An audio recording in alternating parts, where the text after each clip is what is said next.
अगर तुम्हें लगता है मकर संक्रांति सिर्फ तिल के लड्डू और पतंग उड़ाने का त्योहार है, तो तुम सनातन के सबसे गहरे रहस्य को मिस कर रहे हो। क्योंकि ये वो दिन है जब भगवान नहीं, ब्रह्मांड दिशा बदलता है, जब सूर्य देव अपनी चाल पलटते हैं और उसी क्षण मनुष्य के भाग्य का पहिया भी उत्तरायण की ओर घूमने लगता है।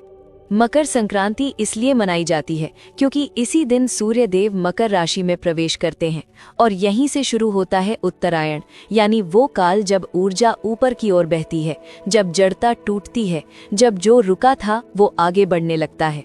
और यही कारण है कि सनातन धर्म ने इस दिन को जागरण का पर्व माना, न कि केवल उत्सव का।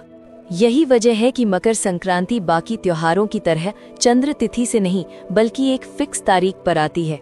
और इस साल ये पर्व 14 जनवरी 2026 को मनाया जाएगा, क्योंकि सूर्य समय का राजा है, उसकी गति नहीं बदलती, और जब सूर्य सीधा चलता है तो जीवन को भी सीधा चलने का संदेश देता है। इस दिन तिल और गुड़ क्यों खाया और बांटा जाता है? क्योंकि तिल शरीर को ठंड से बचाता है और गुड़ वाणी को मधुर बनाता है। यानी सनातन साफ कहता है कि जीवन कठिन हो सकता है, मौसम सख्त हो सकता है, लेकिन इंसान का व्यवहार कभी कड़वा नहीं होना चाहिए।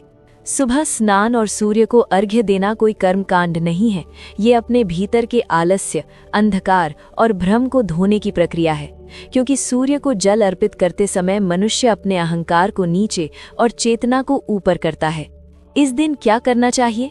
दान करना, मीठा बोलना, किसी नए नियम या अनुशासन की शुरुआत करना, क्योंकि उत्तरायण में शुरू किया गया संकल्प लंबे समय तक टिकता है। और क्या नहीं करना चाहिए? झगड़ा, नशा, अपशब्द, ईर्ष्या और अहंकार, क्योंकि मकर संक्रांति सिखाती है कि जैसे सूर्य दिशा बदलता है, वैसे ही अगर इंसान अपनी गलत दिशा नहीं बदलेगा तो आगे का पूरा चक्र व्यर्थ चला जाएगा।